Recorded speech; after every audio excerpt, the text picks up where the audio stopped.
ठरलं तर मग या मालिकेच्या आजच्या भागामध्ये सरंजामे आता विटनेस बॉक्समध्ये आलेला असतो. अर्जुन त्याला काही प्रश्न विचारतो. त्या प्रश्नाचे उत्तर देत असताना सरंजामे म्हणतो की 2 वर्षांपूर्वी साक्षीचे जे काही फिंगरप्रिंट्स होते ते मीच बदलले होते, ते सुद्धा साक्षीचे वडील महिप्त शिखरे यांच्या सांगण्यावरून.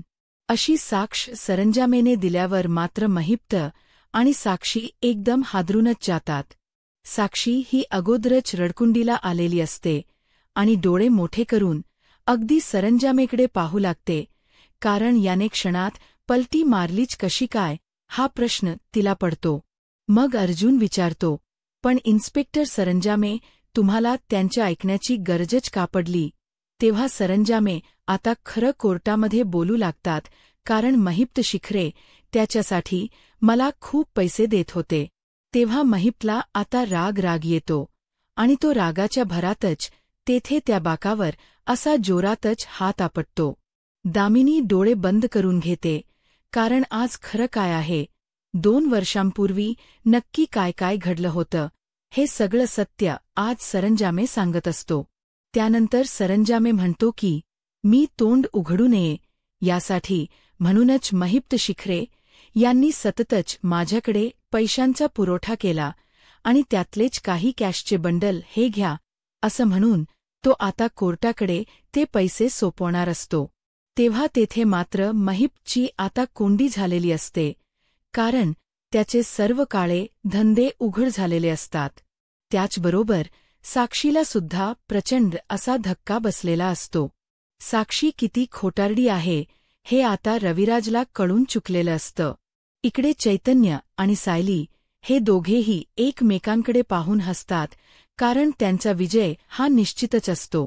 तर प्रिया आणि नागराज एकदमच घाबरून जातात. त्यानंतर साक्षीचा राग अनावर होतो. तिला समजतं आपण या प्रकरणामध्ये पुरते अडकलो आहोत.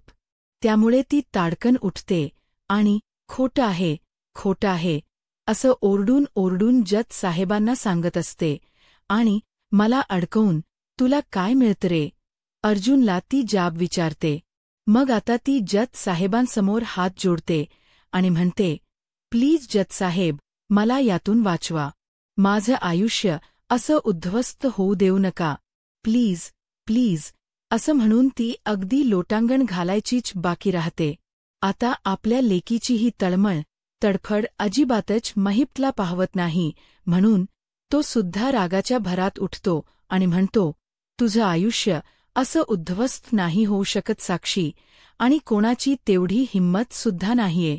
सरंजामे आणि अर्जुन सुभेदार, तुम्हाला ना हे प्रकरण खूप जड जाणार हे लक्षात ठेवा. अशी सरळ सरळ तो जज साहेबांसमोर आणि भर कोर्टामध्ये अर्जुन सरंजामेला धमकीच देऊ लागतो.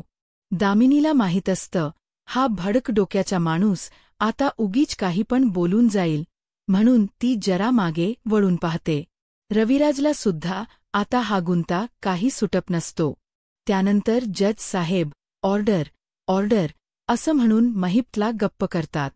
मग त्यानंतर महिप्त अजूनच चौताळतो आणि म्हणतो, काय इथे भर कोर्टात माझी नाचक्की केली जाते आणि मी इथे गप्प बसू का? अर्जुन सुभेदार, याची परतफेड नाही केली ना तर शिखरे खानदानाचं नाव नाही लावणार मी. तर अर्जुन एकदम शांत असतो, स्तब्ध उभा असतो. महिप्तचं सगळं बोलणं ऐकून घेत असतो, त्याच्या धमक्यासुद्धा. नंतर जज साहेब पुन्हा एकदा महिप्तला गप्प बसायला सांगतात आणि ॲडव्होकेट दामिनी देशमुख, तुमच्या अशिलाचं हे गैरवर्तन हे कोर्ट खपवून घेणार नाही.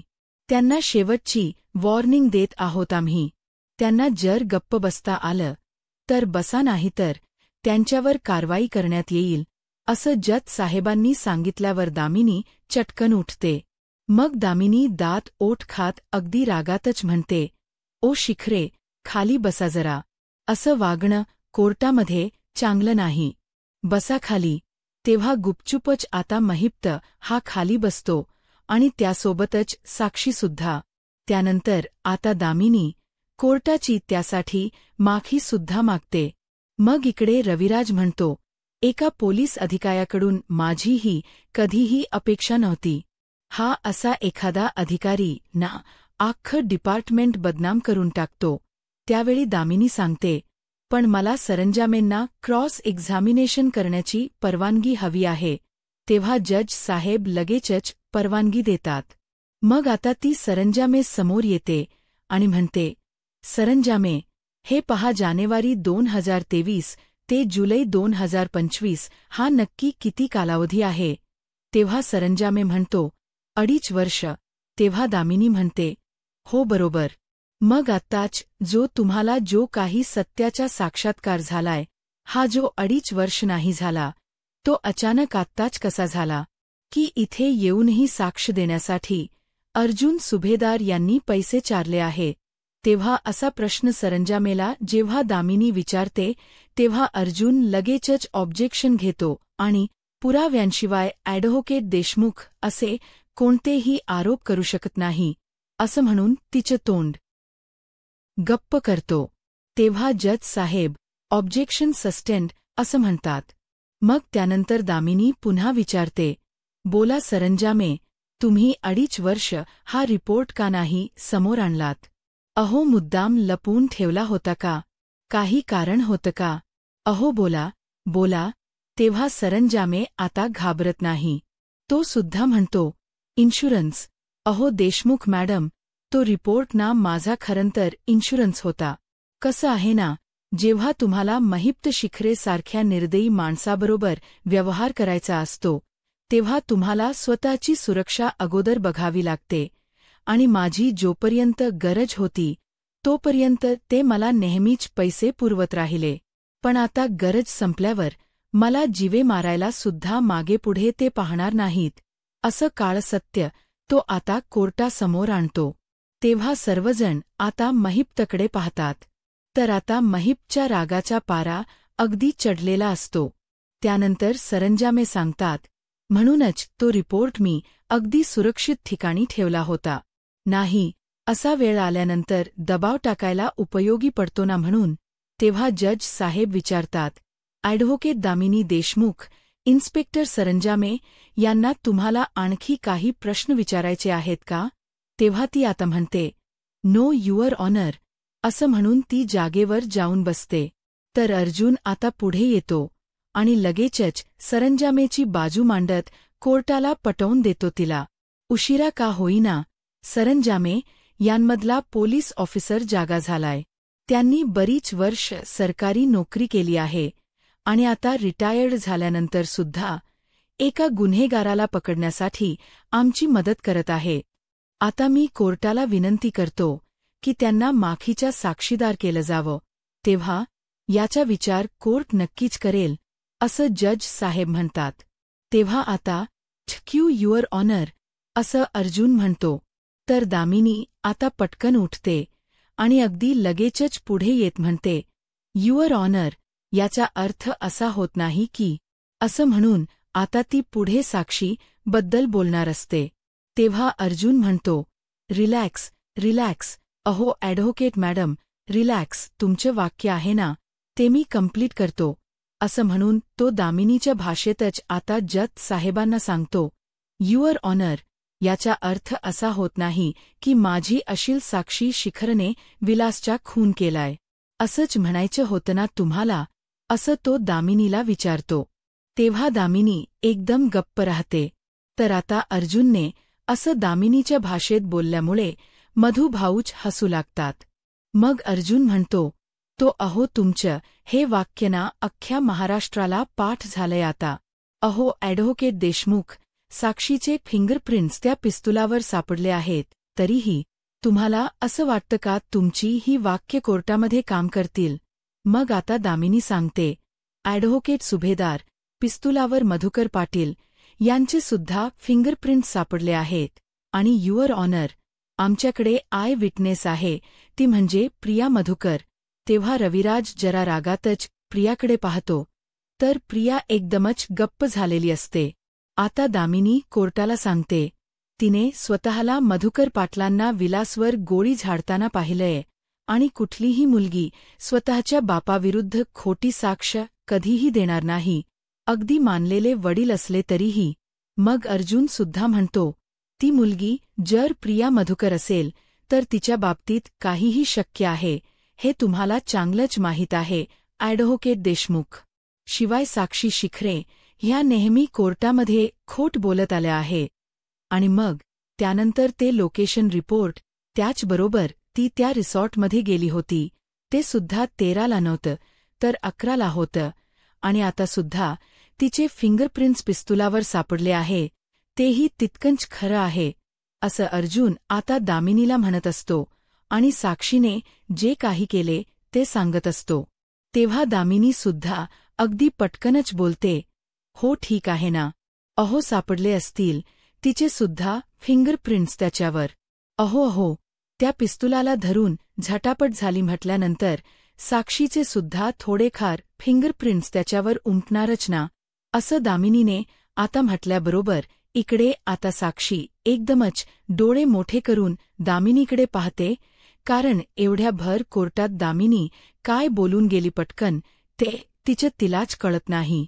अर्जुन बरोबर नेमका शब्द आता तिच्या पकडतो आणि लगेचच जज साहेबांना सांगतो, point your noted me Lord, म्हणून बरोबर त्याने आता दामिनीला तिच्या शब्दांमध्ये अडकवलेलं असतं. तेव्हा तेथे असणारे सर्वजण अर्जुनकडे पाहतच राहतात. मग आता अर्जुन हसतो आणि म्हणतो, thank you so much advocate Deshmukh, तुम्ही हे मान्य करताय की विलासचा खून झाला तेव्हा साक्षी शिखरे ही आश्रमामध्ये होती आणि त्या झटापटीमध्ये सुद्धा सामील होती. आता दामिनी तिच्या शब्दांमध्ये अगदी पुरती अडकलेली असते. ते पाहून आता इकडे साक्षी मात्र डोळे बंद करूनच घेते. सायली, कुसुम, मधुभाऊ यांना मात्र आनंद झालेला असतो. मग त्यानंतर अर्जुन आता जज साहेबांना सांगतो, लवकरच ॲडव्होकेट दामिनी देशमुख यासुद्धा आता मान्य करतील की विलासचा खून साक्षीनेच केलाय. तेव्हा अर्जुनकडे आता मधुभाऊ, रविराज, त्याचबरोबर सायली, कुसुम खूप कौतुकाने पाहत असतात, कारण अर्जुनने कोर्टामध्ये जे काही स्टेटमेंट केलेलं असतं खरंच ते आज बघण्यासारखं असतं.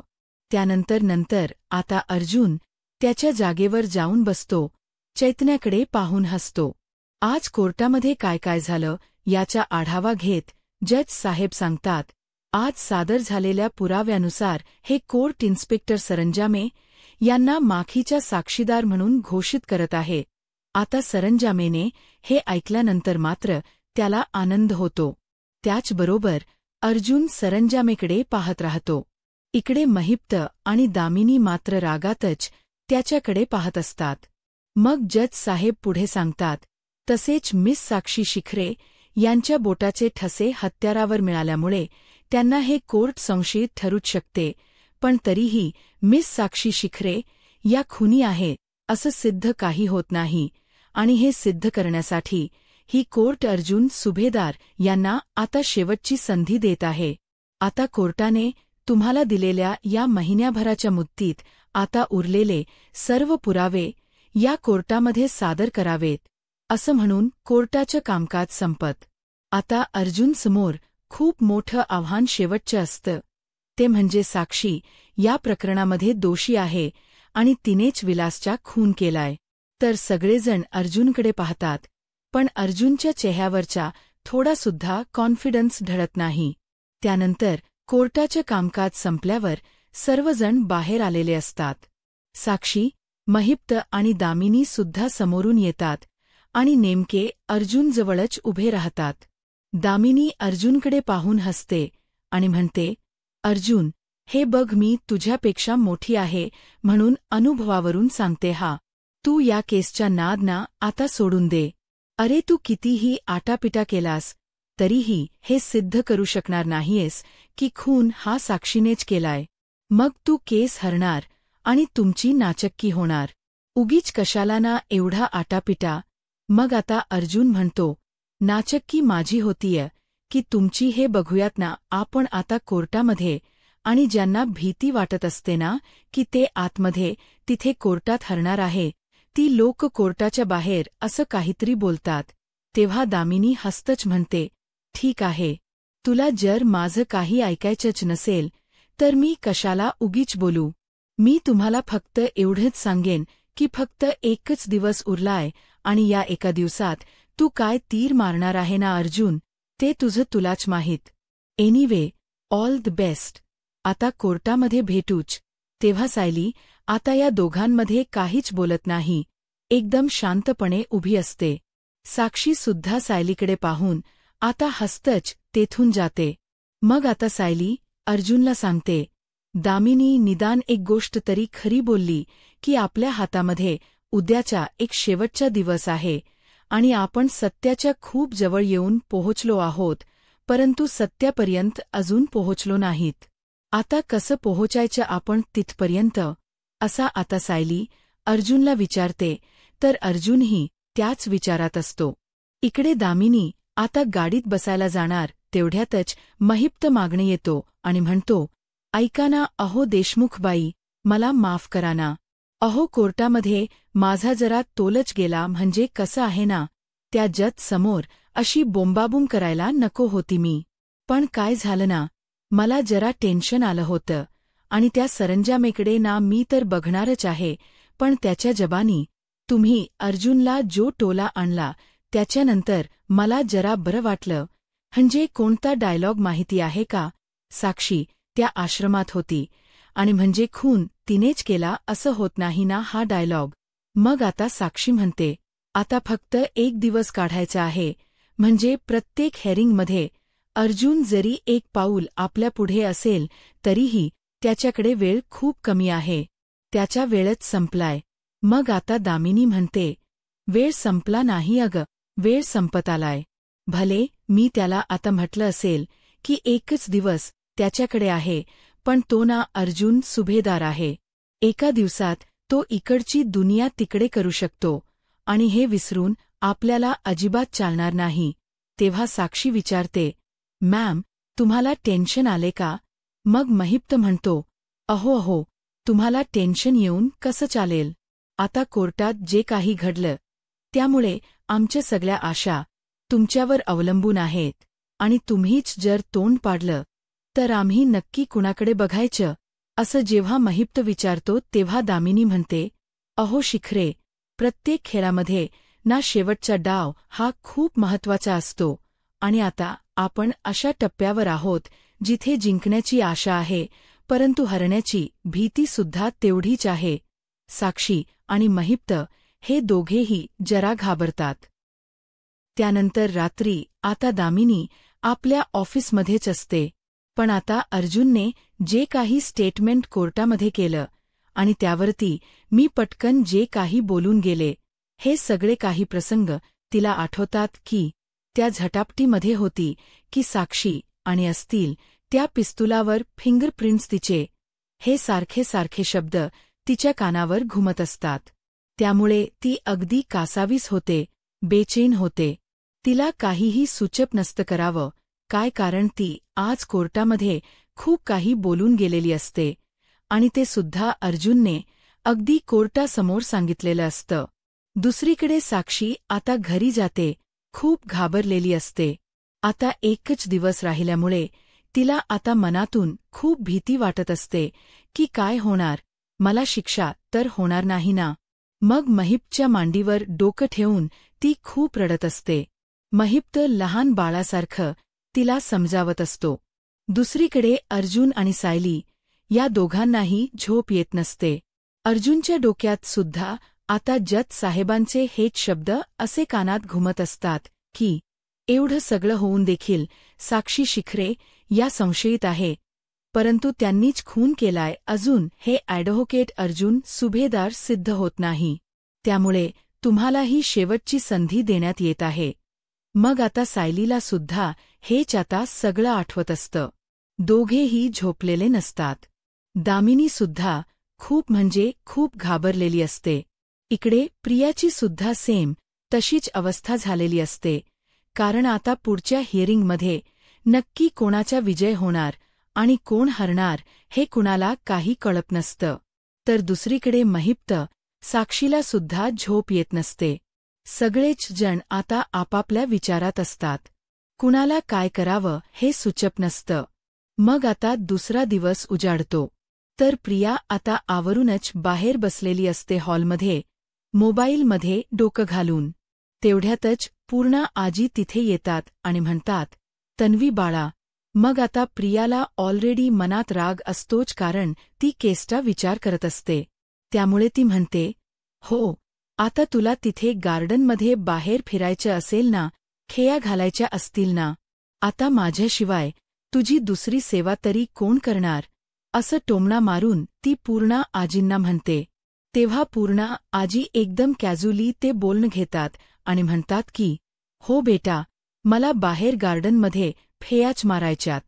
चल ना मला घेऊन. मग प्रिया रागातच पूर्णा आजींचा हात कसाबसा पकडते आणि अगदी तिला ओढत ओढतच ती बाहेर घेऊन चाललेली असते आणि तिचं लक्ष सगळं मोबाईलकडे असतं. पूर्णा आजी तिला म्हणत असतात की, अगं जरा सावकाश चल, अगं जरा सावकाश चल, पण प्रिया कसली ऐकते. प्रिया तिच्याच नादात असते. तेव्हा थोडं पुढे गेल्यानंतर आता पूर्णा आजींचा पाय प्रियाच्या ओढणीवर पडतो. नेमकी सायली आता तिथून जिन्यावर